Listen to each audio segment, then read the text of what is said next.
Welcome to Venki Video Studios. So, in this episode, it's completely about infertility. So, let's get into the episode and see more about it. வாங்க இப்போ doctor திவ்யாம்பிகையை meet பண்ணலாம். வணக்கம் doctor. வணக்கம். We are very happy to have you with us today in this session. Thank you. Doctor, this session is on infertility.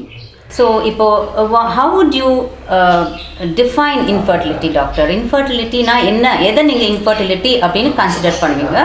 கொஞ்சம் வியூவர்ஸ்க்கு சொல்லுங்க doctor. Yes. So coming to infertility na if when a couple trying for pregnancy, if they are not able to achieve pregnancy even after trying for 1 year, அதுதான் எங்களோட standard definition for இன்ஃபர்டிலிட்டின்னு சொல்கிறோம். But இது வந்து it's not like எல்லாருக்கும் அதே definition நம்ம apply பண்ண முடியாது. Yeah, so based upon age also. ஏன்னா நம்மளுக்கு இன்ஃபர்டிலிட்டி லேடிஸ் பொறுத்த வரைக்கும் அவங்களோட fertility rate as age advances அவங்களோட ஃபர்டிலிட்டி வந்து கம்ஸ் டவுன். அது நம்மளுக்கு ஃபஸ்ட்டு அது நம்ம புரிஞ்சுக்கணும். ஏன்னா இப்போ நம்மளுக்கு all women are born with a fix number of eggs in their ovary. So அது வந்து எவ்ரி மந்த் நம்மளுக்கு ஓவலேட் ஆகுது. அண்ட் நம்மளோட ரீப்ரடக்டிவ் ஏஜ் குரூப்பில் as we advance நம்ம நம்பர் ஆஃப் எக்ஸ் இந்த ovary comes down and the quality also. அதனால தான் நம்ம வந்து லேடிஸ்க்கு வந்துட்டு ரொம்ப they should not postpone their pregnancy. So especially இப்போ நான் சொன்ன 1 இயராக ஒரு கப்பிள் ட்ரை பண்ணுறாங்க but they are not able to கன்சீவ்னா நம்ம இன்ஃபர்டிலிட்டின்னு சொல்கிறோம். But if the age of the women is more than 35 years, அப்போ வந்து அவங்க வந்து 1 year they should not base trying on their own. So first 6 months try பண்ணிட்டு if they are not able to achieve pregnancy, then they can consult the fertility specialist for further workup. அவங்க வந்து அவங்களாவே try பண்ணி time waste பண்ணக்கூடாது. ஒரு 6 months try பண்ணி success இல்லைன்னா ஏர்லியாகவே doctor கிட்ட போயிட்டு அவங்களோட எவாலுவேட் பண்ணிட்டு என்ன ப்ராப்ளம்ஸ் இருக்குது என்னன்னு தெரிஞ்சுட்டு கரெக்டான treatment எடுக்கிறப்போ they'll be able to achieve pregnancy. And this infertility we have two types actually. Primary infertility, secondary infertility ன்னு சொல்றோம். So இதுல primary infertility is a condition like அந்த கப்பலுக்கு they had not been pregnant ever. எப்பவுமே pregnancy வந்ததே இல்லைன்றது primary. Secondaryன்றது they would have had some pregnancy before but irrespective of the outcome like pregnancyல வந்துட்டு அது ஒரு குழந்தை இருக்கலாம் trying for the second baby-ஆ இருக்கலாம். நம்ம நினைக்கிறோம் ஓகே ஃபர்ஸ்ட் குழந்தை பிறந்துச்சுன்னா டெஃபினட்டா உங்களுக்கு செகண்ட் பேபி வரணும், கரெக்ட். பட் ஆனா இந்த டைம்ல இப்போ நாங்க கேசஸ் பார்க்கறதுல வந்து பார்த்தா that's not very like uncommon இல்ல செகண்டரி இன்ஃபர்டிலிட்டி. நிறைய many couples are coming for second pregnancy. First pregnancy அவங்களாவே நேச்சுரலா தான் கன்சீவ் ஆயிருக்காங்க. immediately after their marriage they got pregnant and then they are having the first child. But after 3-4 years கழிச்சு okay now we are planning for second child doctor, நாங்க 1 year கூட try பண்றோம், இருந்தா கூட எங்களுக்கு இந்த டைம் செகண்ட் பிரெக்னன்சி எங்களுக்கு கிடைக்கல. அந்த மாதிரியும் சில பேஷண்ட்ஸ் இருக்காங்க. and another condition is like they have abortions இருக்கு. so they'll get pregnant on their own, naturally conceive ஆயிடுவாங்க. பட் ஆனா they may not have a successful delivery like live birth இருக்காது. they'll end up in abortions. அந்த மாதிரி recurrent abortionsன்றதும் it's like a form of conceive பண்ணுவாங்க, correct, ஆனா abort ஆயிடும். yes, அது வந்து recurrent secondary infertility, recurrent abortions மட்டும் தான் ஆகும், அவங்களுக்கு பேபி இருக்காது. so அவங்க அது வந்து secondary infertility. yes, yeah. Doctor இப்போ வந்து நிறைய பேர் இப்போ நம்ம கேட்குறோம் இல்லையா, இன்ஃபர்டிலிட்டி அப்படின்றது இப்போ நிறைய கேட்குறோம் நம்ம. இது எப்படி டாக்டர் முன்னாடியே இந்த மாதிரி இருந்திருக்கா நம்ம சொசைட்டியில்? அதாவது ஒரு 40-50 இயர்ஸ்ன்னு வச்சுக்கோங்களேன், முன்னாடி இருந்திருக்கா? இல்லை அது முன்னாடி இருந்து நம்மளுக்கு தெரியலையா? இல்லை இப்போ தான் it is on the increase அப்படின்னு நீங்கள் சொல்வீங்களா? அந்த ப்ரிவேலன்ஸ் ஆஃப் இன்ஃபர்டிலிட்டி அப்படின்றது is it now on the increase? Yes, that's what I'm asking. Yeah, definitely. இப்போ முன்னாடி நம்ம compared to 40-50 years before க்கு இப்போ பார்க்கறப்போ definitely there is a increase in the prevalence of infertility. நிறைய couple they are like trying to conceive and they are not able to, and the infertility rate definitely increase ஆயிருக்கு. Yes, it has increased. So according to our Indian Society of Assisted Reproduction, அவங்களோட data படி பார்த்தா 10-14% of Indian population is affected with infertility. Yeah, that high it is. Yeah, of the Indian population, yes, of 10-14%. அதுல பாத்தீங்கன்னா like 27 million couples are actively trying for pregnancy but they are not able to achieve, seeking fertility help. So that is the census. And in urban areas, மெயினா நம்மளோட city rural சைடோட நம்மளோட city சைடுல இருக்க urban areasல they say like 1 out of 6 couples are impacted. Yes, 6 coupleல ஒருத்தருக்கு they are like like actively trying, not able to conceive. They are not Infertility is that high. ஆறு couples-ல ஒரு couple infertile சொல்றீங்க. Yes, and they are trying for not able to achieve pregnancy. Yeah. Okay doctor, இப்போ வந்து நீங்கள் இவ்வளோ high incidence of இன்ஃபர்டிலிட்டின்னு சொல்கிறீங்க, prevalence has increase நவுன்னு. Can you give us any reasons doctor? இது எதனால் இந்த மாதிரி குழந்தையின்மை அப்படின்றது வந்து எதனால் வருது டாக்டர்? இப்போ எதனால் இப்போ இன்க்ரீஸ் ஆகிட்டு இருக்குன்னு சொல்கிறீங்க, அது ஃபஸ்ட்டு எதனால் இந்த மாதிரி இன்க்ரீஸ் ஆச்சு? இது நேச்சுரலாகவே இருக்குமா, இல்லை any other outside external factors? Yeah, definitely external factors is a major role. Considering like நம்ம கம்பேர் பண்ண 40-50 இயர்ஸ் முன்னாடி இவ்வளோ காமனாக நம்மளுக்கு தெரியலையே இன்ஃபர்டிலிட்டி. இப்போ தான் ரொம்ப இன்ஃபர்டிலிட்டின்றது ரொம்ப காமனாக எல்லாரும் பேசுகிறாங்க, நிறையா விஷயங்கள் வருது இப்போது. நம்மளோட லைஃப் ஸ்டைல் சேஞ்சஸ் தான், அது நம்மளுக்கு எல்லாருக்குமே தெரியும். Everybody would accept. லைக் நம்மளோட நம்ம 30-40 இயர்ஸ் பிஃபோர் இந்த மாதிரி நம்ம இப்போ இல்லை. The main thing is stress. That's another important factor. Like stress not only like நம்மளோட ஒர்க் ஸ்ட்ரெஸ் ஆகட்டும், வீட்டில் இருக்கிற stress, financial, emotional stress, so much. Especially infertile கப்புளில் வந்து already couple themselves will be like little bit stressed up, நம்மளுக்கு இன்னும் குழந்தை கிடைக்கலையேன்னு. And additional family factors also. எனக்கு நிறையா பேஷண்ட்ஸ் வராங்க, கப்புள்ஸ் வரப்போ என்ன சொல்கிறாங்கன்னா, டாக்டர்ஸ் எங்களால் ஒரு ஃபங்க்ஷன் கூட என்னால் அட்டன் பண்ண முடியல, எனக்கு போனால் அங்கே குழந்தை இல்லைன்னு சொல்லி காமிக்கிறாங்க, ரொம்ப கஷ்டப்படணும். அவங்களோட எமோஷனலாகவும் they are getting affected. Yeah, their mental health is also affected. That is also adding. It becomes a vicious cycle. Okay. Yeah. Not able to conceive leads to stress, and then this leads to stress. The stress again leads to worsening of infertility. Oh, okay. Yeah. So நம்மளுக்கு வந்து அந்த stress level வந்து everybody should take care of their mental health, and the stress level should be sorted out so that they can have a healthy pregnancy. Okay. That is one reason. And another thing is obesity now. This obesity is like ரொம்ப உடல் பருமனா இருக்கிறது, over வெயிட்டா இருக்கிறது. எல்லாருக்குமே வந்துட்டு நம்மளோட ஹைட்டுக்கு அப்ரோப்ரியேட்டான weight தான் இருக்கணும்.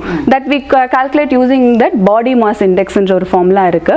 ஸோ நம்மளோட every individual can calculate their BMI. இப்போ நார்மல் பிஎம்ஐ ரேஞ்சஸ் 20 to 25 அந்த மாதிரி இருந்தால் that is the appropriate ideal weight, ideal BMI and ideal weight for that person. இப்போ வந்து low BMI and high BMI both extremes are not good. இப்போ நம்மளோட current சினாரியோவில் we see only these both extremes. One is high BMI ரொம்ப over குண்டா இருக்கிறது, over obesity, over weight. அது reasons வந்து நம்மளோட டயட்ரி ஹேபிட்ஸ். எஸ், நம்மளோட we are taking lots of junk foods, outside processed foods, அது மாதிரிலாம் நம்ம எடுக்கிறது ஒன்று. இன்னொன்று வந்துட்டு நம்ம சாப்பிட்ற அளவுக்கு நம்ம ஒர்க் அவுட் பண்ணுறது இல்லை. Sedentary type of lifestyle. We don't have time. எல்லாருமே வந்து பிஸி ஒர்க்கிங் ஸ்கெடியூல், எஸ்பெஷலி இந்த சிட்டி ஏரியாவில் வந்துட்டு they have more than 12 hours shift, night shifts. So day night அது sleep disturbance also is a factor again. Mainly இந்த infertility கப்பிள்ஸில் வந்துட்டு they do this night shifts, அதனால வந்து their circadian rhythm gets disturb. So all this நம்ம ஃபர்டிலிட்டினா என்ன, for a male and female that egg and sperm should be healthy. Those are the gametes, இந்த கருமுட்டை அண்ட் ஆணுக்கு வந்து அந்த உயிரணு. அந்த எக் அண்ட் ஸ்பெர்ம் ஹெல்த்தியாக இருக்கிறதுக்கு அது ப்ரொடியூஸ் ஆகிற ஹார்மோன்ஸ் எல்லாம் secreted from the brain. So once our circadian rhythm, the biological clock சொல்லுவோம், அந்த இது வந்து டிஸ்டர்ப் ஆகிறப்போ the hormones also gets deranged and they are not able to produce good quality and good number of eggs and sperms. Okay. So that also again a factor, like நம்ம ஒழுங்கா தூங்காம அந்த மாதிரி இருக்கிறது. And of course the overweight, eating habits, sedentary type of lifestyle, exercise பண்ணாம இருக்கிறது, இதெல்லாமே வந்து contributory to infertility. நம்மளோட life style changes. And of course the personal habits, smoking and alcohol. Yeah, both are detrimental. Yes, definitely both are not good for the gametes, the eggs and sperms. ஆமா. So இப்போ வந்து பார்த்தா நம்ம எல்லாருமே it has become very common, especially city side வந்து people are like they say like doctor social, I am a social drinker, I am a social smoker, அந்த மாதிரி occasionally we smoke. It's like you should not do smoking and alcohol when you are actively trying for pregnancy. You should quit. That's the first advice I give to my patients. Yeah. So அந்த personal habits வந்துட்டு கொஞ்சம் we have to follow a healthy type of lifestyle. And another thing is environmental pollution. இதெல்லாம் 40-50 years before we don't have such. Is it, doctor? Yes, definitely. Pollution also causes infertility? Yes, correct. Because like நம்ம what we consume, நம்ம சாப்பிட்ற பொருள்ல இருந்தா இருக்கட்டும், எல்லாமே நம்ம water intake, contaminated water and the pesticides. Yes, yeah. Eating right healthy stuff is the key to get healthy body and healthy like active like good infertility thing. Okay. Yeah. Good fertility rate. Rate, That yes. will increase if you maintain such habits. Yes, yes, yes. So நம்ம அதனால தான் நம்ம சொல்றது இப்போ வந்து more towards organic எல்லாரும் போறாங்க. That's a very good thing. Yeah. Again, doctor, because of the chemicals. Yes, chemicals and pesticides. Yeah. Okay. They are like damage பண்ணுது. Definitely. Yeah. Okay, doctor. It is toxic to the eggs and sperms. நம்ம the chemical pesticides whatever we are consuming through the food, it's toxic. Okay. Yeah. நம்ம கேட்டிருக்கோம் doctor நிறைய பேர் சொல்றது you have to change your habits, இந்த junk food சாப்பிடாதீங்க, all this will definitely cause some problems. But இப்போ நீங்க சொல்லும்போது தான் தெரியுது நம்மளுக்கு okay so this is really something true and all of us need to follow this அப்படின்னு. Yes. Okay doctor, இப்போ ஒரு couple is actively trying for pregnancy ன்னு வெச்சுக்கோங்க doctor. So when will you tell the infertile அப்படின்னு அவங்களுக்கு எப்போ தெரிஞ்சு அவங்களுக்கு எப்போ டாக்டர் கிட்ட போகலாம்? அதாவது ஒரு டைம் ஃப்ரேம் இருக்கணும் இல்லையா doctor? if they keep on trying, when will they know or when should they think it's cause for alarm, we have to go in for medical help அப்படின்னு when will they know doctor? ஏதான ஒரு time frame இருக்கா? ஏதான ஒரு age factor? Yeah. Is there anything? Yes, yes, yeah, definitely. So if a couple like young couple நம்ம வந்து ladies generally நம்ம என்ன cut off na less than 30 years na okay, less than 30 years they are married and they are like planning for pregnancy and they don't have any underlying medical problem. So they know like அவங்களுக்கு known medical condition எதுவும் இல்லை. ஃபீமேல்ஸ்க்கு வந்துட்டு ஜென்ரலாக periods regular irka, that is the main factor for fertility. Right. So once regular periods nale it's like okay, there should not be any major problem that we can rule out. Okay. Yeah, that is the first thing. Okay. Regular periods irukudhu and the duration of flow and the pain during periods adu edavadhu severe ah iruka adella paakalam, ena ovvoru symptom ku we have some conditions lying behind. Underlying condition irukku. Yes. Yeah, so indha mari endha issues um illa. Regular periods na again people are having doubts, edu doctor regular periods எனக்கு ஒரு மாசம் 28 டேஸ்ல வருது, ஒரு மாசம் எனக்கு 32 வருது, ஒரு மாசம் 32 வருது, அப்பனா எனக்கு irregular-ஆன்னு கேக்குறாங்க. No, that is still a regular period. Anything between like ஒரு 24 to 35 days குள்ள 3 to 5 weeks gap குள்ள if you are getting your periods, that variation will be there. It may not be the same duration every month. So அதனால 2 plus or minus 2-3 days இருக்கிறதுக்கு வந்து நீங்க worry பண்ண வேண்டாம். அது வந்து இல்ல எனக்கு இந்த டைம் 3 நாள் முன்னாடி வந்துச்சு, எனக்கு 5 நாள் தள்ளி போயிடுச்சு, அப்படி நீங்க டென்ஷன் ஆக தேவையில்லை. If it is within this range 3 to 5 weeks குள்ள if your period comes then it is considered as a regular period. Irregular periods ன்றது வந்துட்டு more than 5 weeks உங்களுக்காவே நேச்சுரலா periods வராது. சிலர் சொல்வாங்க எனக்கு 2 months ஆனாலும் periods வரல, 3 months ஆச்சு எனக்கு periods வந்து, அந்த மாதிரி they'll skip periods. அது வந்து irregular periods. Yeah. So இப்போ எதுக்கு இது சொல்றேன்னா, இப்போ irregular periods இருந்ததுன்னா they should not keep wasting time, they should not waste time by trying on their own for 1 year. Already that is an indication. That is an indication to go to the doctor for a early help. Okay. Yeah, ஏன்னா already ஒரு underlying condition இருக்கு. Okay. Yeah. I think we are getting some questions from our viewers. Yeah.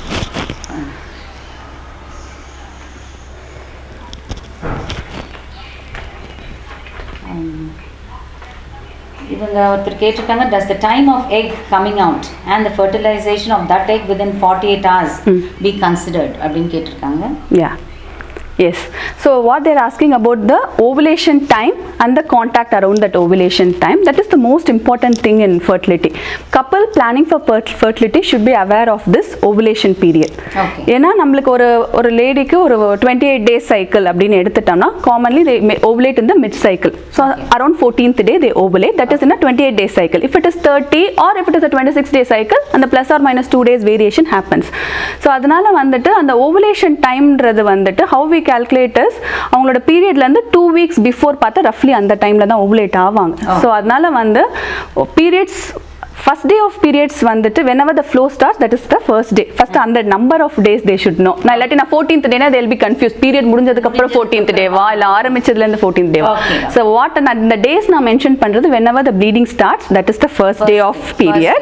அதுல இருந்து சொல்ற dates எல்லாம் நம்ம அதுல இருந்து கால்குலேட் பண்றது. So இப்போ வந்து அந்த டைம் ஆஃப் ஓவுலேஷன்ல வந்துட்டு they should have frequent intercourse, because நம்ம வந்து கரெக்ட்டா எந்த டேல இருந்து நம்ம பிளைண்ட் மெத்தடில் we won't be able to pinpoint இந்த டேல ஓவலேட் ஆகுறாங்க, இந்த டேல காண்டாக்ட் இருக்குன்னு நமக்கு தெரியாது. ஸோ பிளைண்ட் மெத்தடில் அதான் நம்ம சொல்கிறோம் 1 year ட்ரை பண்ணுங்கன்றதுல வந்து they should have frequent contacts.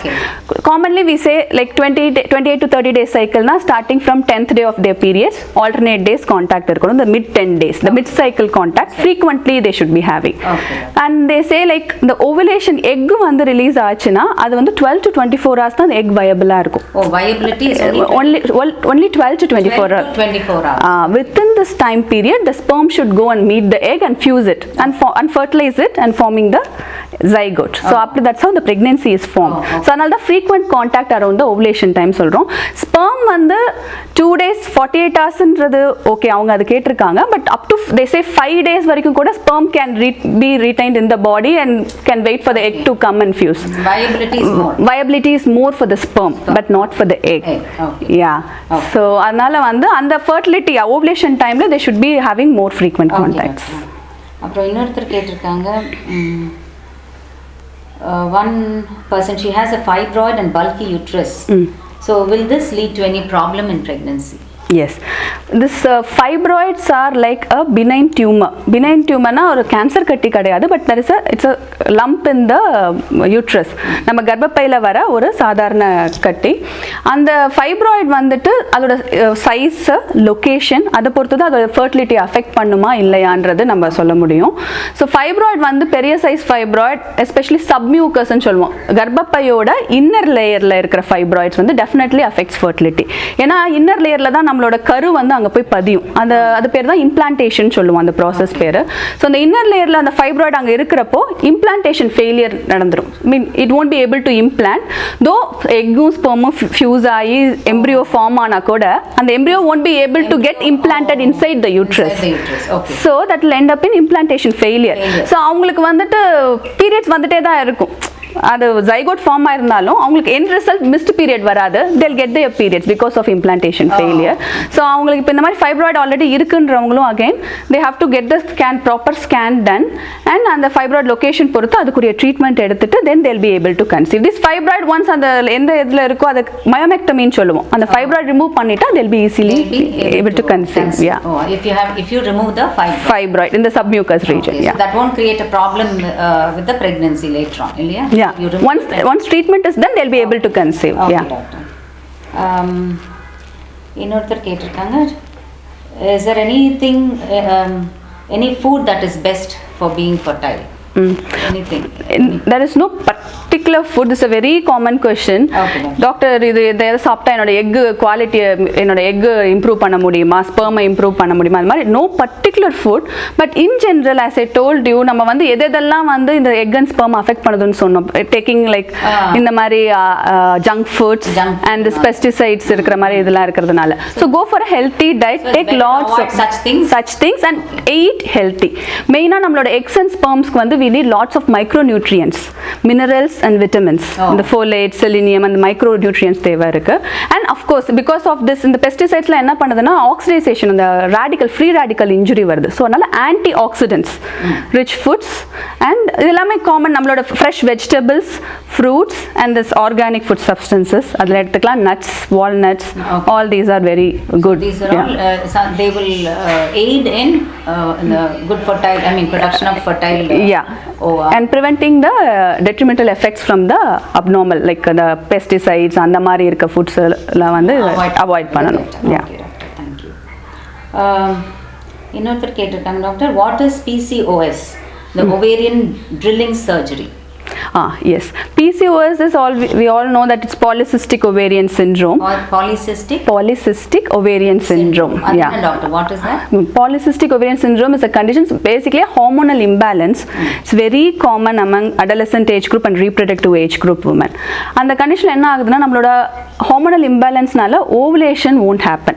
Anovulation-ஆ இருப்பாங்க. egg release ஆகாது அந்த மாதிரி இருக்கிற ஃபீமேல்ஸ்க்கு. ஸோ அப்போ egg release இல்லைன்னா அவங்க they won't be able to conceive. And their periods also will be irregular. அதனால நான் முன்னாடியே சொல்லியிருந்தேன், irregular periods இருந்தா you have to seek for a early medical help. ஏன்னா நம்மளுக்கு egg release இல்லாமல் நீங்கள் பாட்டுக்கு பிளைண்டாக ட்ரை பண்ணுறப்போ you won't be successful. So அதனால வந்துட்டு polycystic ovariesல வந்துட்டு அந்த egg release இல்லைன்றது கண்டிஷனுக்கு எதனால வருதுன்னா நம்மளுடைய hormonal imbalance because of the overweight. Okay. Yeah. So நம்ம வந்து ஓவர் வெயிட் இருக்கிறப்போ நம்மளோட பாடியில் இருக்க ஹார்மோனல் ஃப்ளக்சுவேஷன்ஸ்னால நம்மளோட எவ்ரி மந்த் ஒரு நம்ம ஓவரியில் இருந்துட்டு ஃபாலிகல்ஸ் டெவலப்ஸ் அண்ட் அதுலேருந்து ஒரு single follicle releases the egg. பிசிஓஎஸ்ல there will be multiple follicles, எல்லாமே immature eggs-ஆ இருக்கும், மெச்சூரிட்டி வராது. ஸோ அதனால வந்து எக் ரிலீஸும் ஆகாது. That is the condition. This அவங்க என்ன ஓவேரியன் ட்ரில்லிங் பற்றி கேட்டிருக்காங்க. Yes, what is ovarian drilling? Yeah. What is So, PCOS? And ovarian, no, PCOS, ovarian drilling surgery. Yeah. So this ovarian drilling வந்து it's a procedure where we use a electrocautery to அந்த immature எக்ஸ்ன்றது அந்த தமிழ்ல என்ன சொல்லுவோம்னா இது நீர்க்கட்டின்னு சொல்லுவோம். பாலிசிஸ்டிக்னா சின்ன சின்ன தண்ணி கோத்து அந்த நீர்க்கட்டின்ற மாதிரி சொல்லுவோம். ஸோ அதை வந்து ட்ரில் பண்ணி விடுறது, அந்த நீர்க்கட்டியை உடச்சி விடுறோம். அந்த மாதிரி தான் காமனாக பேஷண்ட்ஸ் கிட்ட எக்ஸ்பிளைன் பண்ணுறது. ஸோ அதனால தான் அவங்க அந்த கேள்வி கேட்டிருக்காங்கன்னு நினைக்கிறேன். ஸோ அது வந்து ஏர்லியர் 10 years பிஃபோர் அது ரொம்ப காமனாக பண்ணிட்டு இருந்தாங்க ஓவேரியன் ட்ரில்லிங்ன்ற ப்ரொசீஜர் ஃபார் பிசிஓஎஸ் ட்ரீட்மெண்ட்டுக்கு. பட் இப்போ ரீசெண்ட் ஸ்டடீஸ்லாம் வந்துட்டு ஓவேரியன் ட்ரில்லிங் வந்து should not be the first line of management. So அதனால ஓவேரியன் ட்ரில்லிங் எடுத்தோன்னா நம்ம போகக்கூடாது. இப்போ அது வந்து ஒரு லாப்ரோஸ்கோபிக் சர்ஜரி முறையில் பண்ணுவோம். அது வந்து ஓவரியன் டிஷ்யூல இருக்க அந்த நீர்க்கட்டி மாதிரி இருக்கல அந்த பல்கி ஓவரியை வந்து will use electrocautery to burst அந்த polycystic appearance of the ovary இது பண்ணுறது. பட் நம்ம ஃபர்டிலிட்டியில் வந்துட்டு அந்த மாதிரி கரண்ட் யூஸ் பண்ணுறப்போ ஓவரியன் நார்மல் டிஷ்யூவும் வந்து அஃபெக்ட் ஆகிடும். So earlier we are doing, now we are not recommending ovarian drilling anymore as a first line. First medical management தான். பிசிஓஎஸ்க்கு ஆனோவுலேஷன். ஸோ அப்போ எக் க்ரோத்க்கான டேப்லெட்ஸ் கொடுத்து will make them conceive. So the main problem is egg release ஆகல. So egg release ஆகாததுக்கு egg release பண்ற மாதிரி tablets இருக்கு. We have injections also. அந்த மெடிசின்ஸ்லாம் கொடுக்கறப்போ these PCOS women ovulate. Once ovulation happens, easily they'll conceive. Yeah. So இப்போ நீங்க வந்து இந்த drilling பண்றது drilling வந்து we are not recommending. Yeah. Okay doctor. அப்புறம் இன்னொருத்தர் கேட்டிருக்காங்க, please let us know, is there any condition like unexplained infertility? Yeah. See, like we were talking about various causes of infertility la. அப்போ வந்துட்டு மேல் factor female ஃபேக்டர்னு இருக்கு. மேல் ஃபேக்டரில் வந்துட்டு the count and motility அதுதான் நம்ம செக் பண்ணுறோம். ஸோ அதில் கவுண்ட் கம்மியாக இருக்குது, மொட்டிலிட்டி கம்மியாக இருக்குது, ஆர் மார்ஃபாலஜி அந்த ஸ்பெர்ம் நார்மல் கேரக்டர்ஸ் இருக்கா அப்படின்றது பார்ப்போம். மார்ஃபாலஜின்ற டேர்ம் யூஸ் பண்ணுவோம். ஸோ அந்த மார்ஃபாலஜிலையும் டிஸ்டர்பன்சஸ் இருந்ததுன்னா அது வந்து மேல் ஃபேக்டர் இன்ஃபர்டிலிட்டி தான் கான்ட்ரிபியூட்டரி. ஃபீமேல் ஃபேக்டர்ஸ்க்கு நம்ம என்ன சொல்லுவோம்னா ஃபர்ஸ்ட் ஓவுலேஷன் எக் ரிலீஸ் ப்ராப்பராக இல்லை, இந்த மாதிரி பிசிஓஎஸ் கண்டிஷன் ஆனோவுலேஷனாக இருக்கும், அந்த மாதிரி இருக்கிறது ஓவரீஸில். தென் டியூப்ஸில் வந்துட்டு ஏதாவது டியூபல் பிளாக் இருக்கா, இல்லை டியூபல் அடெஷன்ஸ் அந்த மாதிரி இதெல்லாம் பார்ப்போம். அண்ட் தென் யூட்ரஸில் ஒரு வியூவர் கூட கேட்டிருந்தாங்க ஃபைப்ராய்ட்ஸ், அந்த மாதிரி கட்டி இருக்கிறது ஃபைப்ராய்டில், யூட்ரஸில் fibroids. And then we have the செப்டம்னு கூட சொல்லுவோம். யூட்ரஸ்குள்ளார ஒரு தின் லேயர் மாதிரி இருக்கும். அது மாதிரி இருந்தாலும் அகெயின் இம்ப்ளான்டேஷன் ஃபெயிலியர் ஆகும். Yeah. And there is a polyp வந்து it's a tongue like growth. அந்த உள்ள இன்னர் லைனிங் ஆஃப் யூட்ரஸில் ஒரு சத மாதிரி வளர்றது. ஃபைப்ராய்டுன்றது கட்டி, பாலிப்ன்றது ஒரு சத வளர்ச்சி. அந்த சத வளர்ச்சி இருந்தாலும் அகெயின் இம்ப்ளான்டேஷன் ஃபெயிலியர் வரலாம். ஸோ இதெல்லாம் வந்துட்டு கர்ப்பப்பையினால வர இன்ஃபர்டிலிட்டி காசஸ். அது அண்ட் ஓவரியில் இன்னொரு கண்டிஷன் இருக்கு, சாக்லேட் சிஸ்ட்னு சொல்லுவோம், எண்டோமெட்ரியோசிஸ் கேட்டிருக்காங்க. சாக்லேட் சிஸ்ட் ஓகே அப்படின்னு கேட்டிருக்காங்க. ஓகே. ஸோ ஓவரியில் வந்துட்டு main problem is anovulation due to PCOS. Another condition endometriosis or the chocolate cyst. Common people அதை சாக்லேட் சிஸ்ட்னு சொல்லுவாங்க. மெடிக்கல் இது வந்துட்டு endometriosis or chocolate cyst nothing but blood collection inside the ovary. ஓவரியில் inside the ovary அது வந்து ஒரு கட்டி, ஒரு என்ன சொல்றது, ஒரு சிஸ்டன்றது ஒரு அதுக்குள்ள வாட்டரும் இருக்கலாம். வாட்டர்னா என்ன, ஃப்ளூயிடாகவும் இருக்கலாம், கிளியர் ஃப்ளூயிடாகவும் இருக்கலாம். நீங்க பாலிசிஸ்ட்னு ஒன்னு சொன்னீங்க. கரெக்ட். இது யா பாலிசிஸ்ட்ன்றது ஆஸ் சச் ஒரு பெரிய சிஸ்டா இருக்கு. அது குட்டி குட்டி இம்மெச்சூர் எக்ஸ் தான் நீர் கோத்திருக்குன்றது நம்ம தமிழ்ல எக்ஸ்பிளைன் பண்றது. பட் அது சாக்லேட் சிஸ்ட்ன்றது பிளட் இருக்கும் அந்த சிஸ்டுக்குள்ள. அந்த blood இருக்கிறப்போ என்ன ஆகும்னா அது அகைன் அந்த blood will affect the other normal eggs in the ovary. இதுதான் சாக்லேட் சிஸ்ட் எண்டோமெட்ரியோசிஸ்னு சொல்லுவோம். அண்ட் அதனால வந்து அடெஷன்ஸ் வந்துடும். இப்போ வந்து ஓவரியும் ஃபெலோப்பியன் டியூபும் கரெக்ட் ரிலேஷனில் இருக்கணும். ஏன்னா ஓவரியிலேருந்து எக் ரிலீஸ் ஆகிறப்போ அந்த ஃபெலோப்பியனோட ஃபிம்பரியல் எண்ட், அது ஒரு ஃபிங்கர்ஸ், நம்ம ஃபிங்கர் ப்ரொஜெக்ஷன் மாதிரி இருக்கும். That should catch the egg and get inside it. So அந்த எக் வந்து கரெக்டாக ஃபெலோப்பியன் டியூப்குள்ளார போகணும். ஸோ அந்த ஓவரியும் ஃபெலோப்பியன் டியூபும் கரெக்ட் ரிலேஷன்ஷிப்பில் இருக்கணும். இந்த எண்டோமெட்ரியோசிஸில் வந்து என்ன ஆகும்னா அந்த அடெஷன்ஸ்னால வந்து ஃபெலோப்பியன் டியூப் வந்து வேற எங்கேயாவது புல் அவுட் ஆகிடும், இல்லை ஓவரி எங்கேயாவது போய் பின்னாடி போய் அதோட ரிலேஷன்ஷிப் anatomical ரிலேஷன்ஷிப் வந்து கெட்ஸ் ஆல்டர்ட். ஸோ அப்போ வந்து ஒன்று வந்து ஓவரியை டைரெக்டாகவே அதோட எக் ரிசர்வையும் பாதிக்கும் இந்த எண்டோமெட்ரியோசிஸ். ப்ளஸ் அதோட அடஷன்ஸ்னால வந்து இது எக் ரிலீஸ் பண்ணாலும் ஃபெலோப்பியன் டியூப் கரெக்டாக அதை போய் பிக்கப் பண்ணுமான்றதும் நம்மளுக்கு இருக்காது. அந்த relationship also gets altered. So that is again one another condition causing infertility. So இப்போ வந்துட்டு இந்த ஓவரியில் இந்த மாதிரி ப்ராப்ளம்ஸ் இருக்குது. ஸோ இதெல்லாம் வந்து நம்மளுக்கு தெரிஞ்ச ப்ராப்ளம்ஸ். ஓகே, ஓவரியில் இந்த மாதிரி ப்ராப்ளம் இருக்கலாம், டியூப்ல இந்த மாதிரி ப்ராப்ளம் இருக்கலாம், யூட்ரஸில் இந்த மாதிரி ப்ராப்ளம் இருக்கலாம், ஒரு ஹார்மோனல் இம்பேலன்ஸ், ஜென்ரலாகவே overall hormonal imbalance, endocrinological problem, thyroid problem, அந்த மாதிரிலாம் இருக்கலாம். ஸோ இதெல்லாம் நம்மளுக்கு தெரியுது. இவங்க நேர் கேட்டது வந்து அன்எக்ஸ்பிளைன்ட் இன்ஃபர்டிலிட்டி. ஸோ இப்போ எல்லா ஒர்க் அவுட்டும் நம்ம ஒர்க் அப் பண்ணிடுறோம் பேஷண்ட்ஸ்க்கு. அதுக்கப்புறமும் நம்மளுக்கு எல்லாம் everything comes out as normal, but still they are not able to conceive. That is unexplained infertility. ஹஸ்பண்ட்க்கு ஒரு ஸ்பெர்ம் கவுண்ட் மோட்டிலிட்டி எல்லாம் நல்லா இருக்கும். This lady also will be normally menstruating, every month கரெக்டாக பீரியட்ஸ் வரும். எக் க்ரோத் ஸ்கேன் கூட பண்ணுவோம் நம்ம. வி ஹேவ் தட் எக் க்ரோத்காக பார்க்கறதுக்கு we have this transvaginal follicular ஸ்டடின்னு சொல்லுவோம். இன்டர்னல் ஸ்கேன் பண்ணி டே 9 ஆஃப் பீரியட்ஸ்லேருந்து ஆல்டர்னேட் டேஸ் பார்ப்போம் எப்படி அந்த எக் க்ரோ ஆகுது, எக் ரிலீஸ் ஆகுதா எல்லாமே பார்ப்போம். ஸோ அந்த ஃபாலிகுலர் ஸ்டடியில் they'll be ovulating. And இங்க ஒரு நேர் கேட்டிருக்காங்க, what please explain about follicular study. Yes. Okay. Yeah. Okay. Follicular study is nothing but egg growth scan. Okay. So egg நம்மளுக்கு எப்படி grow ஆகுதுன்னு பார்க்குறது. Actually follicle is nothing but a cyst which contains egg in it. So நார்மலா வந்து day 9 of periodல வந்து it will be around ஒரு 10 to 12 mm sizeல இருக்கும். And day by day it grows bigger. நார்மலா dominant follicle சொல்லுவோம். அந்த ஒரு follicle மட்டும் it grows up to 20 mm size போயிட்டு and then it ruptures and then releases the egg inside it. அந்த அதுதான் வந்து நம்ம follicular studyல monitor பண்றது. So whenever the egg is being ruptured and the 20 mm follicle வரப்பவே will advise, okay, contactல இருக்க start பண்ணிடுங்கன்னு சொல்லுவோம். So that size, yes. So அந்த டைம்ல egg release டைம்ல if they are having contact, then the chance of pregnancy is higher. So இப்போ வந்து நான் என்ன சொன்னேன்னா unexplained infertility எல்லாமே நார்மலா இருக்கும். இந்த ஓவலேஷன் நடக்கும், கவுண்ட்டும் நல்லா இருக்கும். அந்த டியூப் டெஸ்ட்டும் ஒன்று இருக்கு. இப்போ ஃபர்டிலிட்டி எவாலுவேஷனில் வி டூ த டை டெஸ்ட்னு சொல்லுவோம். டியூப் ஓப்பனாக இருக்கான்னு பார்க்குறது. ஸோ அதுக்கு வந்து 2 மெத்தட் இருக்குது. ஒன்று வந்து ஹிஸ்டோசால்ஃபிங்கோகிராம்னு சொல்லுவோம். அது வந்து டை இன்ஜெக்ட் பண்ணிவிட்டு நம்ம வந்து எக்ஸ்ரே எடுத்து பார்ப்பாங்க. ஸோ ஹெச்எஸ்ஜி டெஸ்ட்னு சொல்லுவோம். அந்த டை டெஸ்ட் வந்து ஜென்ரலாக immediately after the period stops will do within the first 10 days of பீரியட்ஸ்குள்ளே அதை பண்ணிவிடுவோம். பிஃபோர் ஓவலேஷன் நம்ம அதை ஹெச்எஸ்ஜி பண்ணிவிடுவோம் அந்த டை டெஸ்ட்டு. ஸோ அந்த டை டெஸ்ட்டில் டியூப் ஓப்பனாக இருக்கான்னு பார்ப்போம். ஸோ அந்த டியூப் ஓப்பனாக இருந்ததுன்னா then should not be a problem. These are the things we check.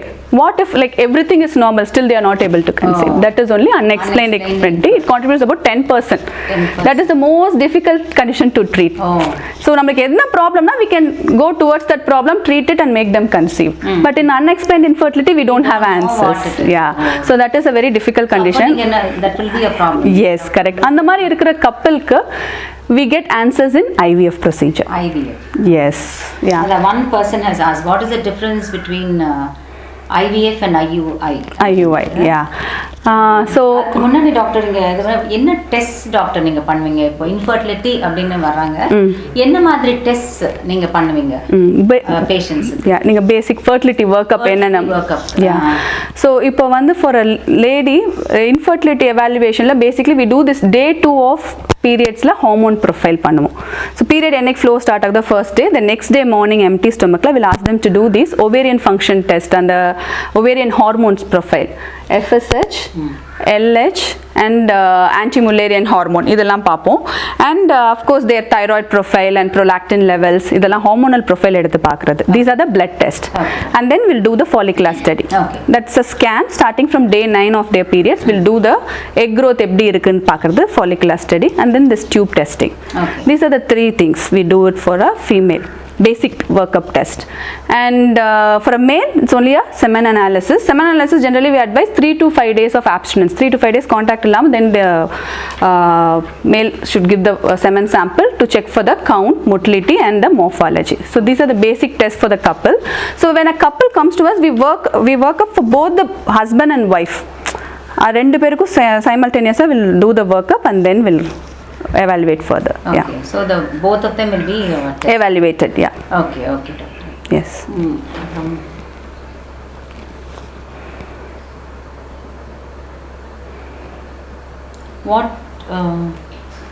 What would be the success rate with IUI அப்படின்னு கேட்டிருக்காங்க. Probability of success when we go in for IVF ன்னு இன்னொருத்தர் கேட்டிருக்காங்க.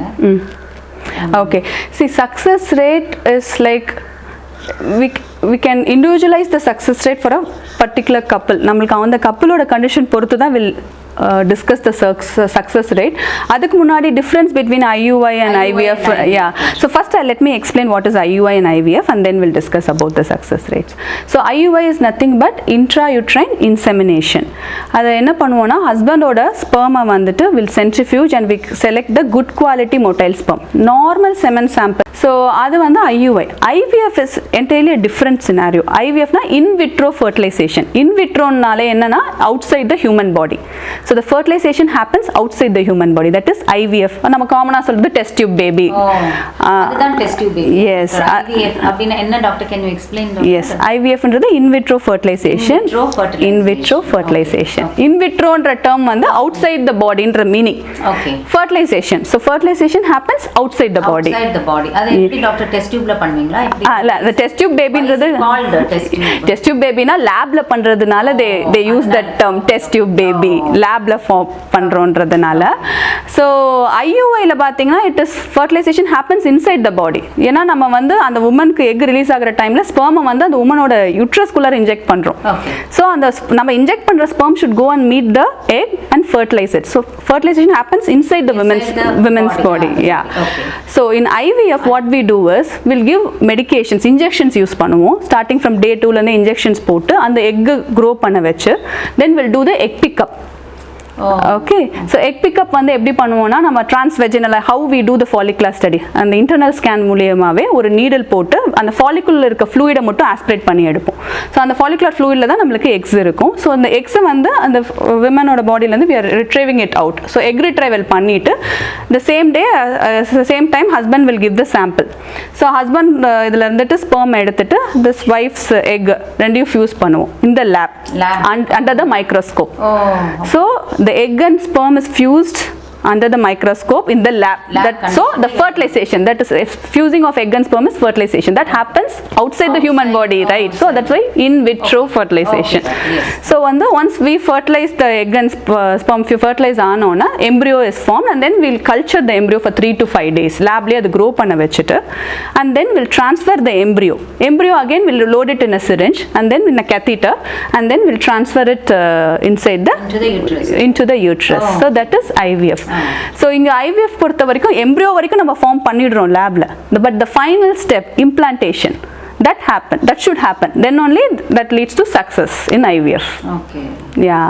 So நம்ம inject பண்ற embryos, uterus குள்ள inject பண்ற embryos should stick to the uterus. That is the implantation. Implantation நடந்துச்சுனா IVF is success, they'll get pregnant. Okay. So that is the அப்புறம் வந்து body will be taking over, is it? Yes. Problem இருக்காது. Should not be a problem. நம்ம method of fertilization தான் different ஆகுதா, like outside the body IVF ன்றது. But once pregnancy is formed, it will be like a normal, any other normal pregnancy. So what is the success rate அப்படின்னு கேக்குறாங்க. Yeah.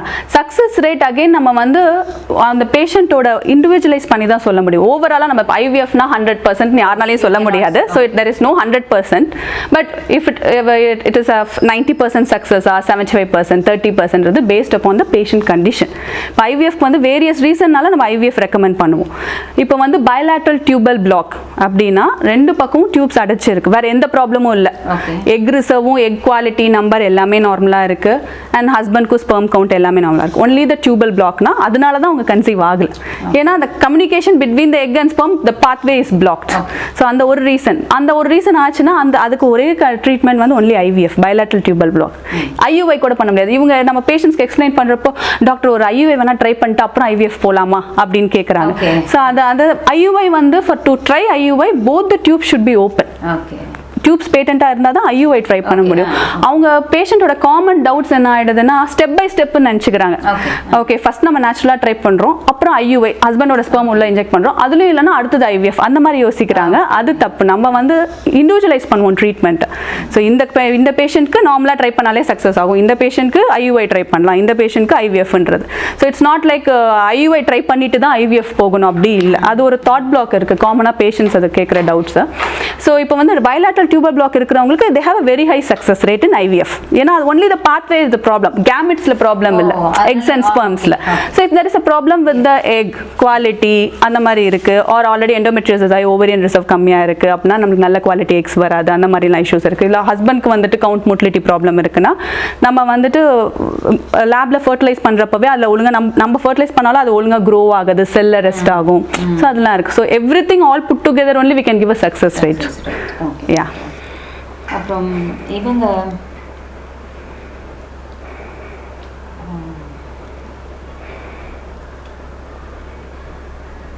wedge dissection, it's not is it not followed for PCOD அப்படினு கேக்குறேன். Yeah, wedge dissection is a older method. ரொம்ப it was practiced some 20-30 years before.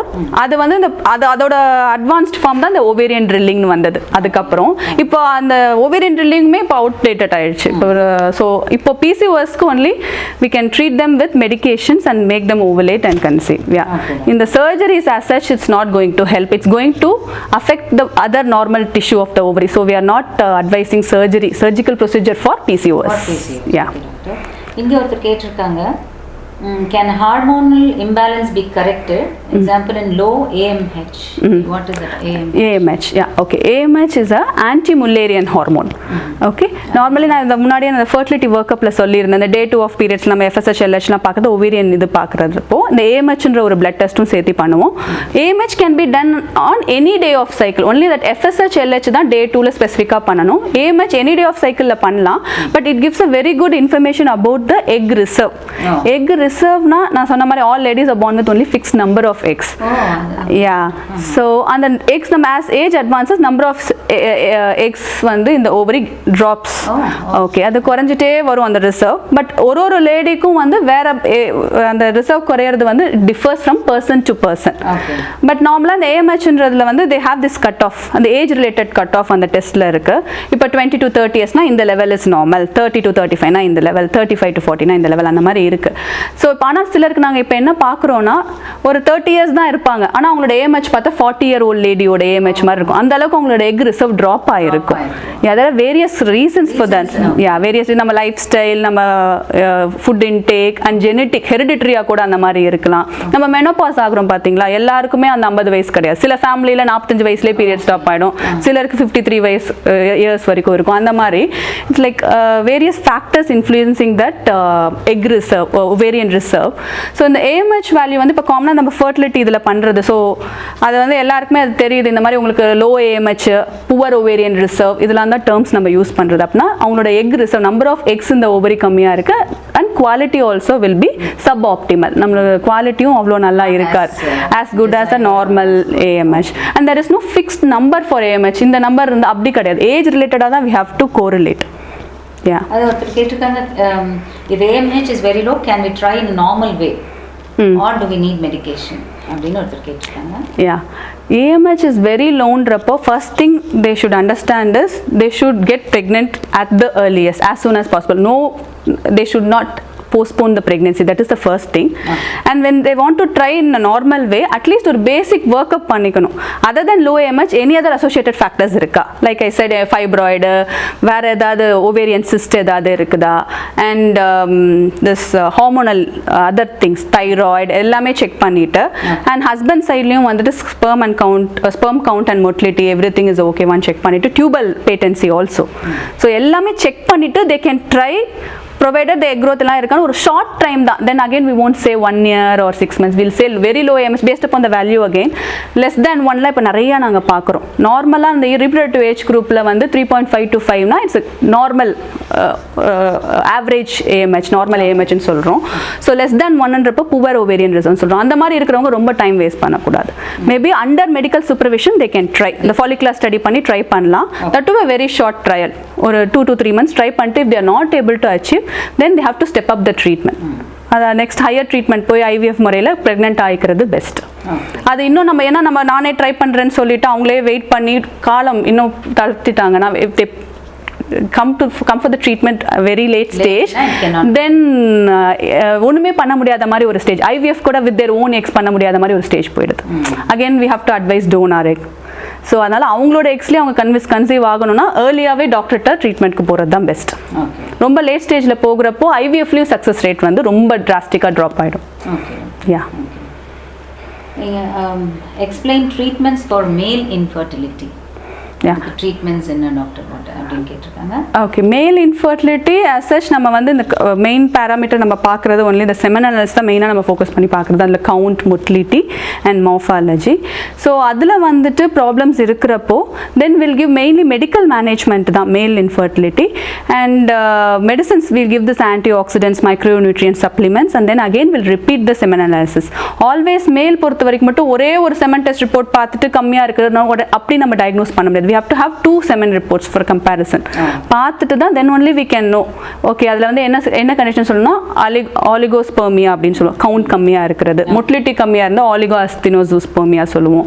டெரட்டோஸ்பெர்மியானா morphology ஆல்டர்டாக இருக்கிறது. So அதுக்கெல்லாம் medical management பண்ணுவோம். And based upon the counts will suggest the treatment. So இப்போ நேச்சுரலாக conceive ஆகிறதுக்கு according to the international status more than 15 million sperm count இருக்கணும், 32% motility இருக்கணும். அந்த மாதிரி இருந்தால் will allow the couple to try naturally. And the timed contactன்னு சொல்லுவோம், around the time of ovulation will advise contact. But இப்போ வந்து counts கம்மியாக இருக்கிற மேல்ஸ்க்கு வந்துட்டு this IUI would help. நான் இன்ட்ராயூட்ரைன் இன்செமினேஷன் பற்றி சொன்னேன் பார்த்தீங்களா, அது மெயினாக வந்து மேல் இன்ஃபர்டிலிட்டிக்கான ட்ரீட்மெண்ட் IUI. அது வந்து female should be absolutely normal, அதாவது ஓவலேஷன் டியூப்ஸ் எல்லாமே நார்மல், டியூப்ஸ் ஓப்பனாக இருக்கணும், ஓவலேஷன் கரெக்டாக நடக்கணும், அப்போ தான் நம்ம இந்த IUI பண்ண முடியும். IUI வந்து வில் பி பெனிஃபிஷியல் ஃபார் மேல் சப்ஃபர்டிலிட்டி. அதாவது மேல்ஸ்க்கு வந்து கொஞ்சம் கவுண்ட் கம்மியாக இருக்கும். நான் சொன்னல மோர் தேன் 15 million. சில மேல்ஸ்க்கு பார்த்தா 12 million, 10 million அந்த மாதிரி இருக்கும். மொட்டிலிட்டி வந்து நம்ம மோர் தேன் 32% ப்ரோக்ரெசிவ் மொட்டிலிட்டினா அவங்களுக்கு கொஞ்சம் மொட்டிலிட்டி சப் ஆப்டிமலாக இருக்கலாம், அதோட கம்மியாக இருக்கலாம். அந்த மாதிரி இருக்கிற மேல்ஸ்க்கு இந்த IUI மெத்தட்ல I told you we select only the good quality highly motile sperms and then அப்படி பண்றப்போ இந்த set of couples வந்து will conceive through IUI with a good success rate. Counts இன்னும் ரொம்ப கவுண்ட்ஸ் கம்மியா இருக்கிறவங்க இருக்காங்க, லைக் 5 million க்கும் கம்மியா, 2 million, 1 million அது மாதிரி. அது வந்து சிவியர் ஆலிகோஸ்பெர்மியான்னு சொல்லுவோம். அந்த மாதிரி ரொம்ப கவுண்ட் கம்மியா இருக்கிறவங்களுக்கு IUI மெத்தட்லயும் சக்சஸ் வராது. then they have to go for IVF. ஏன்னா IVF-க்கு we need only one good sperm. Yeah.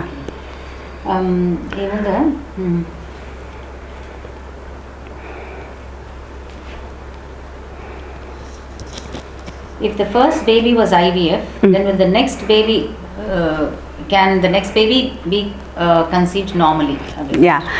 This is like again, what was the indication for the first baby IVF? What was the indication for the IVF for the first baby inradha? We have to know. இப்போ வந்து அது if it is a recurring indication, as I told you, bilateral tubal block na only through IVF they can conceive. So இப்போ bilateral tubal block ஆக IVF first child பண்ணிருந்தாங்கன்னா second child obviously they have to go for a IVF. But இப்போ வந்து for some other reason, like இப்போ வந்து polycystic ovariesல கூட many people are coming up for IVF. ஏன்னா அவங்களுக்கு வந்துட்டு ரொம்ப severe PCOSல they won't be able to have a single dominant follicle. ஒண்ணா வளர்ந்தா நிறைய follicle தான் வரும். அது வந்து hyper responder-னு சொல்லுவோம். So நார்மலா வந்து எக் growth-ஏ இருக்காது. எக் growth இருந்தா ரொம்ப அதிகமான எக் growth-ஆ இருக்கும். அந்த மாதிரி இருக்கிறவங்க வந்து சிலர் வந்து IVF ட்ரீட்மெண்ட்க்கு ஆப்ட் பண்றாங்க. சிலருக்கு வந்து டைம் கன்ஸ்ட்ரெயின்ட்ஸ்னால டாக்டர் இப்போ வந்து எனக்கு இமிடியேட்டா இப்போ வேணும், எங்களுக்கு டைம் எங்களுக்கு இல்லை, அந்த மாதிரி சில டைம் கன்ஸ்ட்ரெயின்ட்ஸ்க்காகவும் வந்துட்டு சிலர் வந்து IVF ஆப்ட் பண்றாங்க. எங்களுக்கு வந்து மந்த்லி எங்களுக்கு ஃபாலிகுலர் ஸ்டடிக்கு வர முடியாது, will go for IVF. But those couples we advise actually, இல்ல you should take your best to conceive naturally only if everything is normal. But if there is any underlying issues, then we'll go for IVF. So அந்த underlying issues இல்ல பெருசா ஒன்றும் டியூப்ஸ்னால தான் இருக்கு, அந்த ovulation டிசார்டருக்காக தான் IVF போயிருக்காங்கன்னா maybe second time sometimes many couple are coming with a natural pregnancy. That also happens. Yeah. But if it's a tubal factor, then definitely second time also they should go for IVF. Yeah, second baby go.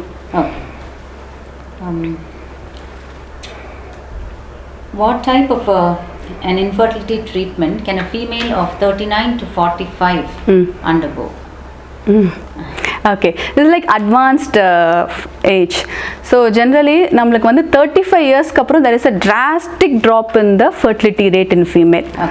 So அது வந்து ஒரு up to 35 வந்து ஓரளவுக்கு இப்படி போகிறதுனா அதில் steep drop is there. ஒரு மாதிரி பிளாட்டியூ மாதிரி இருக்கிறது steep drop after 35. The number and the quality we say like அந்த aneuploidy risk are more in advanced age group. அன்யூப்ளாய்டின்றது chromosomal problem. So even if they conceive அந்த babies with chromosomal problem வரதுக்கான ரிஸ்க் ஜாஸ்தி more than 35 years. நீங்கள் கேட்குறது இன்னும் 39 to 45. That's like but we do see women who conceive naturally also. But what is the live birth rate, like take home baby rate, அது பார்க்கணும் நம்ம. Conceive மட்டும் இல்லை, அதுதான் முன்னாடி சொன்ன செகண்டரி இன்ஃபர்டிலிட்டியில் ப்ரெக்னென்ட் ஆகிறது மட்டும் இல்லை, they should have a healthy live baby at the end of 9th month இல்லை.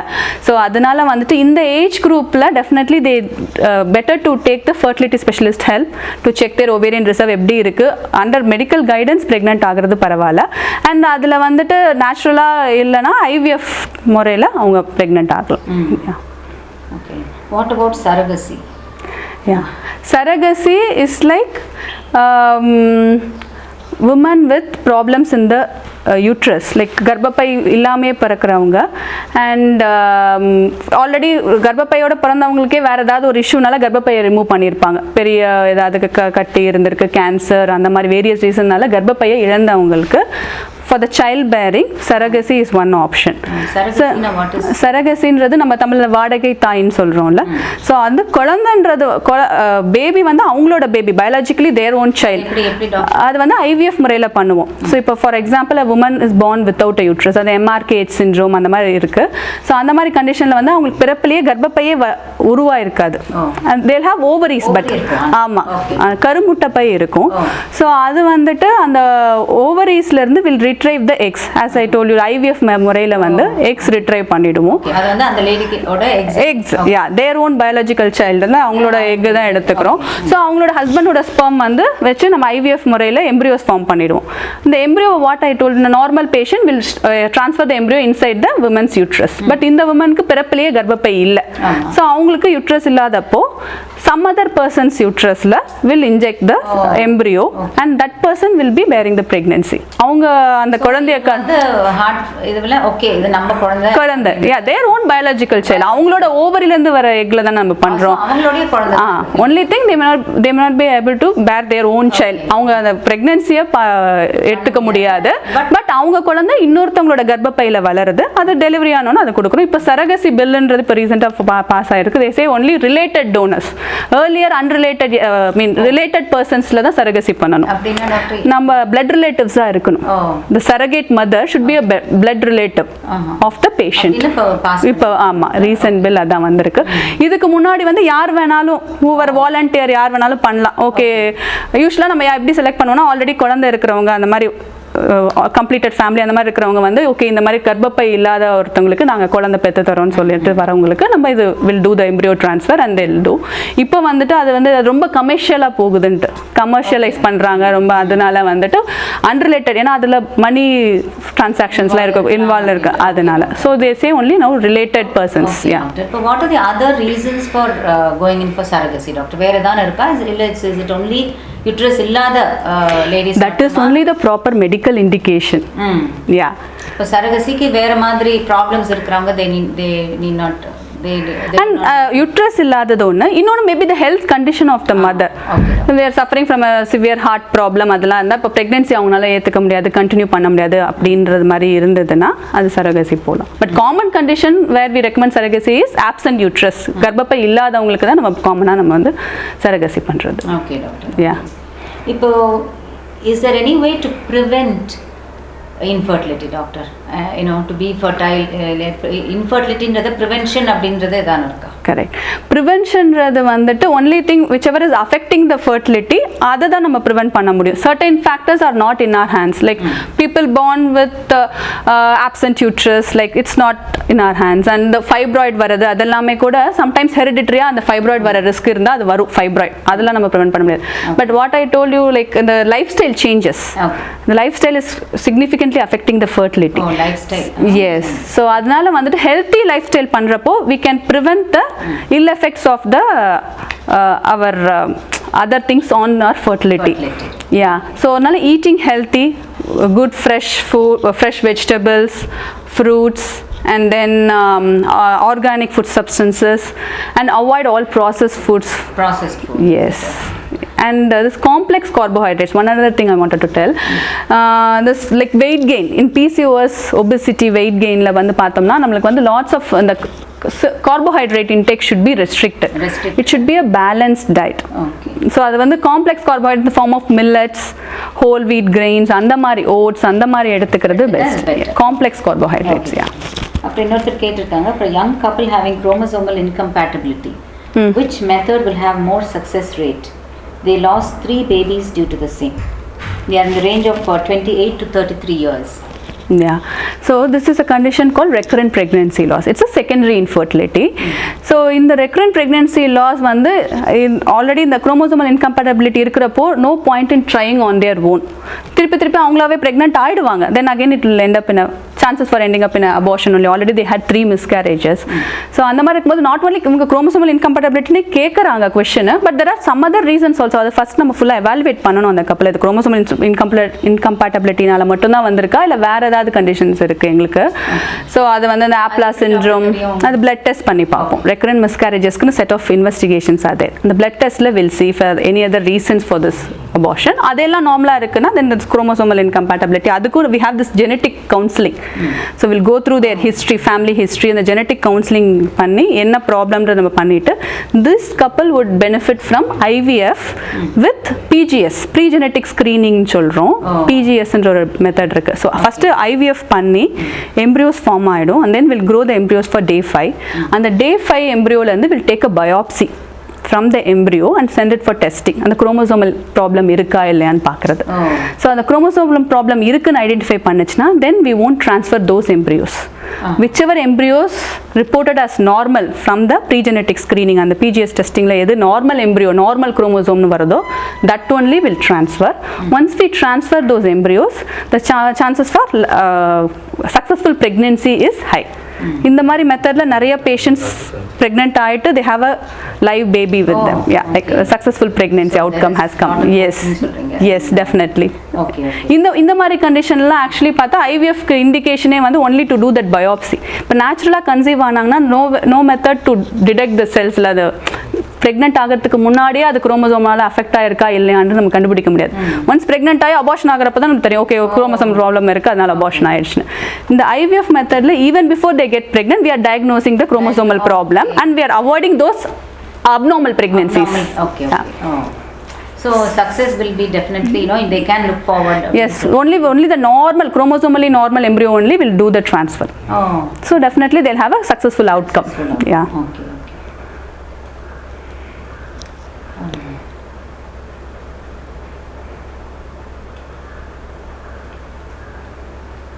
டாக்டர் ஸோ இப்போ எந்த ஏஜ் லிமிட்டில் டாக்டர் நீங்கள் சொல்வீங்க பேஷண்ட்ஸ் ஷுட் கம் அப்படின்னு இல்லை வேறு ஏதானும் இருக்கா இந்த இன்ஃபர்டிலிட்டி அப்படின்னு சொல்லி உங்ககிட்ட வரத்துக்கு வேறு அதாவது ஒரு டைம் ஃப்ரேம் தாண்டி வந்தால் நோ யூஸ் அப்படின்றது ஏதானும் ஒரு ஏஜ் லிமிட் இருக்கா doctor? Age limit we recommend like அதாவது 35 இயர்ஸ்க்கு அப்புறம் லேடிஸ்க்கு as such fertility drop ஆகிறதுனால better to plan their pregnancy early. And in this current scenario with late marriage or சீக்கிரம் கல்யாணம் பண்ணா கூட they are postponing their pregnancy. So for these couple my advice would be to know their fertility first before they take a decision on postponing the pregnancy. Late marriage is a different scenario. கல்யாணமே ஆகல okay but கல்யாணம் ஆனவங்க when they are taking a decision to postpone their pregnancy. நான் கல்யாணம் ஆயிட்டு we see couples saying doctor 3-4 years எங்களுக்கு இப்போ pregnancy வேணாம், we have some other goals in our life, அதெல்லாம் முடிச்சுட்டு and then we'll go on for pregnancy. So அந்த மாதிரி நீங்கள் போஸ்ட்போன் பண்ணுறதுக்கு முன்னாடி ஃபஸ்ட்டு உங்களோட ஃபர்டிலிட்டி நார்மலாக இருக்கான்னு பார்த்துக்கோங்க. So go for a basic fertility work up. நான் சொன்ன மாதிரி அந்த AMH level anti Mullerian hormone level அதெல்லாம் நார்மலாக இருக்கா பாருங்க. ஆல்ரெடி உங்களுக்கு AMH லோவாக இருக்கிறப்போ நீங்கள் 3 years போஸ்ட்போன் பண்ணி நீங்கள் அப்புறம் ட்ரை பண்ணுறப்போ it would have further dropped. AMH மட்டும் இயர்ஸ் போக போக ட்ராப் ஆக தான் போகுது. நீங்க அது என்ன உங்களோட கரண்ட் ஸ்டேட்டஸ் என்னன்னே தெரியாம நீங்க பிளைண்டா போஸ்ட்போன் பண்ணிட்டு அப்புறம் பார்த்துறப்போ ரொம்ப லோ AMH இருக்கிறப்போ இட்ஸ் லைக் அதை வந்து ஒரு help they won't be able to take the correct benefit from the treatment. So அதனால வந்து before you postpone your pregnancy have a discussion with your doctor and then decide. Okay doctor. Another quick question doctor. Some people undergoing infertility treatment become diabetic அப்படினு சொல்றாங்க. It's like it's vice versa actually. Maybe those are the people who may be a என்ன சொல்கிறது impact குளுக்கோஸில் இருப்பாங்க, அவங்களுக்கு தான் அந்த infertility problem. காமனாக இதில் நாங்கள் பார்க்குறது பிசிஓஎஸ் தான். அந்த செட் ஆஃப் பீப்புள் தான் they'll become diabetic இந்த லேட்டர் ஆன் ஏஜ். ஸோ அவங்க பிசிஓஎஸ் பீப்புளுக்கு வந்துட்டு அந்த இன்ஃபர்டிலிட்டிக்கு வரும்போது தான் they come to know that they are diabetic, not like treatmentனால diabetic, no. அவங்களுக்கு நம்ம இன்ஃபர்டிலிட்டியில் எவால்வேட் பண்ணுறப்போ we come to know that they are like early diabetes ஸ்டேஜில் இருக்காங்க. அந்த இம்பேக்ட் குளுக்கோஸ் டாலரன்ஸ்னு சொல்லுவோம், very common in PCOS. PCOS பீப்புளுக்கு இன்ஃபர்டிலிட்டி இருக்கு. So when they are coming for the infertility treatment we diagnose like okay உங்க சுகர்ஸ்லாம் கொஞ்சம் அந்த higher சைடில் இருக்குன்னு. So it's not because of no not because of the treatment, no. இன்னொருத்தர் வந்து what are the do's and don'ts while undergoing IVF or IUI or AI? What are all the activity restrictions? Can we do any workout? Because most of the women undergoing these things are found to be obese. Yeah, correct. Okay, so the IUI or AI are same only. Intrauterine insemination or artificial insemination are one and the same. இது IVF வந்துட்டு that's a different thing.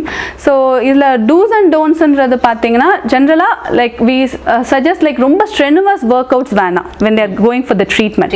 But that walking, half an hour 45 minutes of walking daily can be continued throughout when they are planning pregnancy, and even in pregnancy once the pregnancy is confirmed also we recommend them to walk daily. So walking can be continued. Obesity இருக்கறவங்களுக்கு they can do these workouts now ரொம்ப when they are actively trying for pregnancy, not to do so much of strenuous workouts அந்த மாதிரி ரொம்ப இது வேணாம், but walking can be done and diet, these two things. Yeah, கேட்டிருக்காங்க is total rest advised among working women.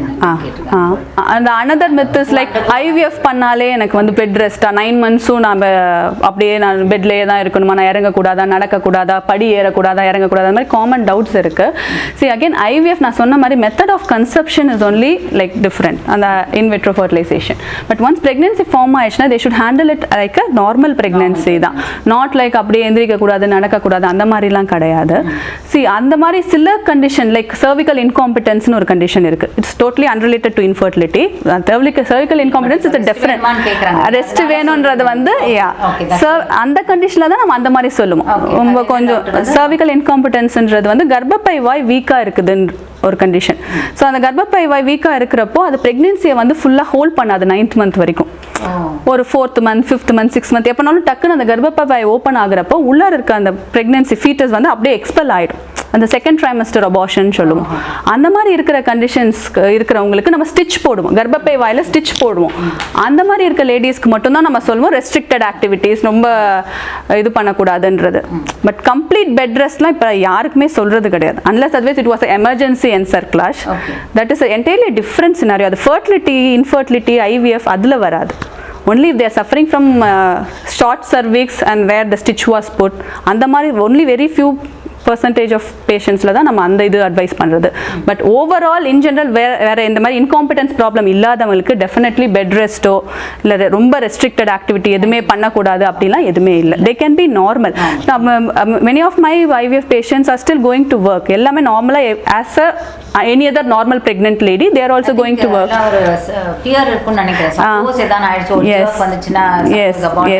That's more of fear. Correct. Yeah. But it's not necessary.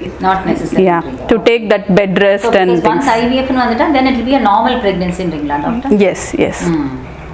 So they need not. And we can do normal delivery also for IVF.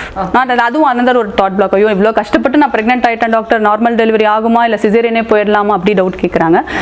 Normal delivery or caesarean it's purely obstetric indication. அப்படின்னா என்ன, குழந்தை position சரியா இல்லை நஞ்சு கொடி கீழே இருக்கு பிளசண்டா previa, அந்த மாதிரி சில கண்டிஷன்ஸ்க்கு தான் நார்மல் டெலிவரி பண்ண முடியாது அப்படின்ற ரீசனுக்கு தான் நம்ம சிசேரியன் போகணும் இல்லையா. ஜஸ்ட் பிகாஸ் ஒரு IVF பிரெக்னன்சினால உடனே சிசேரியன் போகணும்னு அவசியம் இல்லை. யா, இன்னொருத்தர் கேட்டிருக்காங்க, டஸ் food habits lead to male infertility? Yes, definitely. As we discussed, smoking, alcohol. Yes. Definitely, it has deleterious effect on the sperm count and motility. Even obesity also. Obese males have low sperm count, low motility, and morphology. Sperm morphology affect ஆகுது. Females ku obesity leads to polycystic ovaries and ovulation. So it's a very complex thing. Obesity la and the body mass index பத்தி நம்ம discuss பண்ணிட்டு இருந்தோம். So நம்ம வந்து ideal, they say like if you lose at least least 10% of your weight in a overweight individual or obese individual, 10% of weight loss itself is good enough to trigger their ovulation. And to make if they try and lose or 10% of the yes. Okay doctor. ஒரு 100 kg இருக்காங்கன்னா ஒரு 10 kg குறைச்சு 90 வந்தாலே 90 also still obese only, but still that 10 kg weight loss itself will help them to ovulate better. Males kum வந்து their count and motility will improve. Yeah. Okay doctor.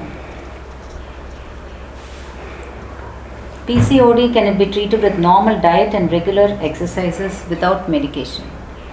Yeah, that can be tried actually. PCOS la vandu main lifestyle changes, that is the mainstay of treatment.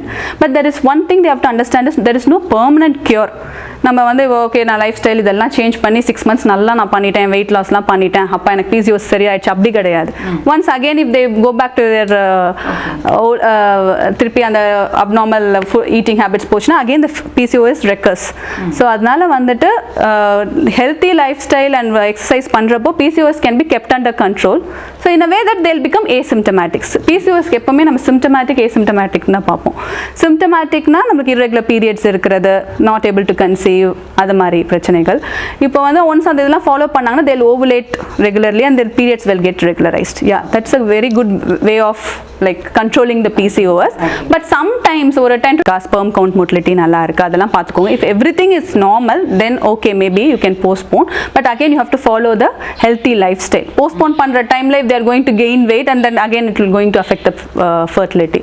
So அந்த ஒரு இது பார்த்துக்கணும். And in general first baby at least before 30 to 32 years before they have to have their first child. Before 30 to 32. As I told you, the 35 touch ஆகிறப்பவே fertility drastically drops. So first child before 30 to 32 years. And some இது வந்து married coupleக்கு. So what if I am going to get married only at 35? அப்படி பண்றவங்க இருக்கிறாங்க, family situations and other reasonsனால they may not be able to get married early. They get married at 35, 36, 37. அந்த மாதிரி இருக்காங்க. அந்த மாதிரி இருக்கிறவங்களுக்கு வந்துட்டு they just need to follow the healthy lifestyle and healthy eating habits, maintain their BMI, do some yogas, relaxation technique and stress level. நம்மளுக்கு இப்போ எல்லாருக்குமே அந்த stress level இருக்கு. ஸோ அதுக்காக meditation, yoga அது மாதிரி ஃபாலோ பண்ணலாம். And one other thing, this is one extreme, being a fertility specialist I'm advising, இப்போ வந்து ரொம்பவே இப்போ லைக் இண்டிபெண்டன்ட் உமன் அவங்க நல்லா ஏர்ன் பண்ணுறாங்க, இப்போ கல்யாணம் பண்ண முடியல, லேட்டர் ஆன் நான் 37, 38 தான் பண்ண மாதிரி இருக்குது, அந்த மாதிரி இருந்ததுன்னா knowingly they can choose this option like oocyte cryopreservation. What is that, sir? Oocyte cryopreservation is like freezing the eggs. Okay, for a late marriage ஆகிற போகிற லேடிக்கு வந்துட்டு இப்போ 37 இயர்ஸில் அவங்களோட எக்கோட ஏஜ் அண்ட் இது வந்து 37 இயர்ஸோட இது மாதிரி இருக்கும். இந்த குவாலிட்டி அன்யூப்ளாய்டு ரிஸ்க்னா குரோமோசோமல் ப்ராப்ளம்லாம் இருக்கும். ஸோ அந்த மாதிரி இருக்கிறவங்க இந்த less than 30 years, around 30 yearsலேயே they can come for this oocyte cryopreservation, will retrieve the eggs. Since they are not married, like embryoலாம் ஒன்றும் ஃபார்ம் பண்ண முடியாது, only that eggs-ஐ மட்டும் நாங்கள் ஃப்ரீஸ் பண்ணிவிடுவோம். எக்ஸ் ஃப்ரீஸ் பண்ணி வச்சுட்டா those eggs are like of a 30-year-old lady's egg with a good quality. They can retrieve that for so 37 years when they are getting married, so they are from their male partner will take the sperm and inga preserve panna freeze panna eggs la vandu will fertilize it and form the embryo and then will inject the embryo. So that is one another way. When they are going for a late marriage, they can preserve their ovaries, means oocytes, eggs. One more doubt, doctor. இப்போ இந்த youngsters வந்து suppose they postpone அப்படின்னு சொல்றீங்க, இது வந்து அந்த suppose they are taking tablets, they are using some sort of medication for postponing, will that affect their fertility? No, generally this hormonal pills வந்துட்டு only அது வந்து the contraceptive pills, that's what you are trying to ask. Yes. Contraceptive pills நால fertility affect ஆகாது. Yeah, it will just அது வந்து அந்த டைம்ல it causes anovulation, arrest the ovulation only whenever they are taking the tablet. The time of tablet intake தான் அது வந்து அந்த effect இருக்கும். Once they stop the contraceptive pill, their fertility reverse back, like normal fertility வந்து they can conceive. That's how we follow for the birth spacing also, no? Between the first and second child anyways they are using contraceptive pill, and once they stop they conceive for the second child. So there's no side effects? No side effects. Okay. Yeah. Side effects for the fertility, other side effects of course are there, weight gain and all other things. Yeah. Okay. Thank you so much. It's been wonderful talking to you in this live episode, and நிறைய questions you have answered and so much of clarity. I'm sure our viewers also would have got a lot of clarity, doctor. Thank you so much for having been with Venki Video Studios. Thank you. Thank you so much, doctor. Thank you. Dear VVS viewers, if you have any questions or doubts after watching this video, Do feel free to share them in the comments box. And Venki Video Studios will consolidate them, and Doctor will answer them for you in another session that will soon follow on this channel. Thank you. And viewers, if you like this health episode, please do subscribe and press the bell. And don't forget to like and share.